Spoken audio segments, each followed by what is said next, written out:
नमस्कार, ZA TV radio news में आप सभी का स्वागत है। मैं हूं रश्मि नेगी बिष्ट और पेश है न्यूज हेडलाइंस। केंद्र सरकार ने अनलॉक के दूसरे चरण के लिए दिशा निर्देश जारी किए।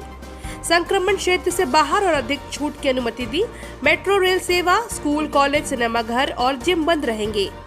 गृह मंत्रालय ने कहा, दिल्ली में कोविड-19 जांच के लिए घर घर जाकर सर्वेक्षण कंटेनमेंट जोन में 6 जुलाई तक किया जाएगा। भारत और चीन के बीच पूर्वी लद्दाख में तनाव कम करने के लिए आज तीसरे दौरे की वार्ता होगी। सरकार ने देश की संप्रभुता और अखंडता के लिए खतरनाक 59 मोबाइल ऐप प्रतिबंधित किए। असम के 25 जिले बाढ़ग्रस्त, लगभग 13 लाख लोग बाढ़ की चपेट में।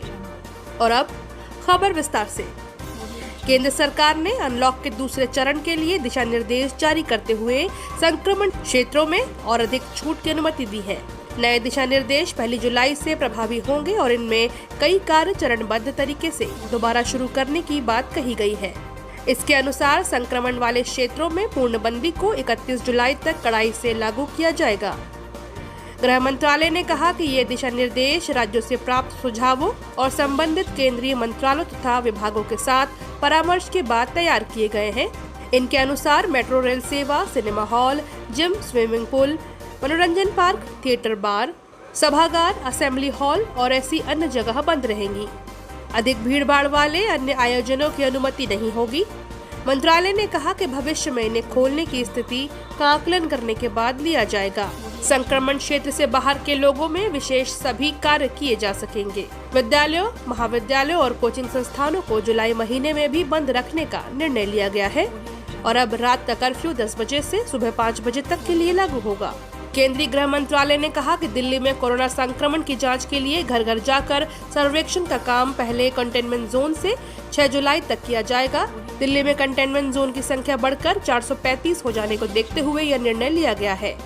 गृह मंत्रालय ने बताया कि इसके बाद पूरी दिल्ली में घर घर जाकर परीक्षण का काम शुरू। सरकार ने टिकटॉक समेत 59 मोबाइल ऐप को देश की संप्रभुता, एकता और रक्षा के लिए खतरा बताते हुए उन पर प्रतिबंध लगा दिया है।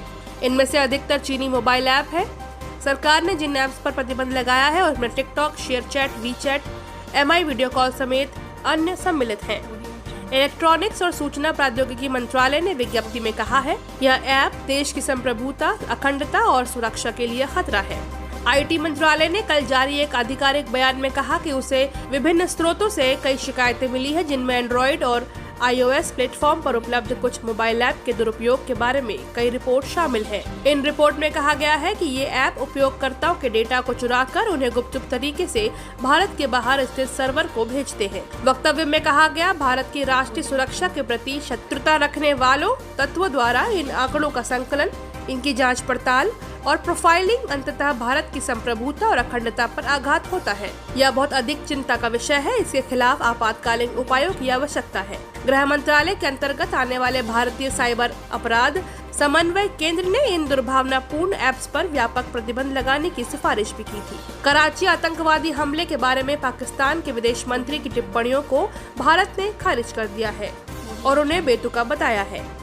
पाकिस्तान के विदेश मंत्री के झूठे आरोपों को लेकर मीडिया के प्रश्नों के उत्तर में विदेश मंत्रालय के प्रवक्ता अनुराग श्रीवास्तव ने कहा कि पाकिस्तान अपनी घरेलू समस्याओं के लिए भारत को दोष नहीं दे सकता। उन्होंने यह भी कहा कि पाकिस्तान के विपरीत भारत को कराची समेत दुनिया में कहीं भी होने वाले आतंकवाद की निंदा करने में कोई संकोच नहीं होता। जम्मू कश्मीर के कुपवाड़ा जिले के तंगधार सेक्टर में नियंत्रण रेखा के पास कल शाम पाकिस्तानी सैनिकों ने भारतीय चौकियों पर अकारण गोलीबारी की। रक्षा प्रवक्ता ने बताया कि पाकिस्तान के संघर्ष विराम का उल्लंघन करते हुए मोर्टार दागे और अन्य हथियारों से भी गोलीबारी की। सुरक्षा बलों ने इसका करारा जवाब दिया। असम में बाढ़ की स्थिति गंभीर बनी हुई है। कई नदियां खतरे के निशान के ऊपर बह रही हैं। 25 जिलों के 13 लाख लोग बाढ़ की चपेट में हैं। बारपेटा, दक्षिण हालमाड़ा, ग्वालपाड़ा, नलबाड़ी और मोरीगांव पर सबसे अधिक असर पड़ा है। बाढ़ के अतिरिक्त भूस्खलन की घटनाओं में 24 लोगों की मौत हुई है। और ये थे अब तक के मुख्य समाचार। हमारे YouTube चैनल से जुड़ने के लिए ZA TV को सब्सक्राइब करें और नए वीडियो सबसे पहले देखने के लिए नीचे दिए गए बेल बटन को प्रेस करना ना भूलें।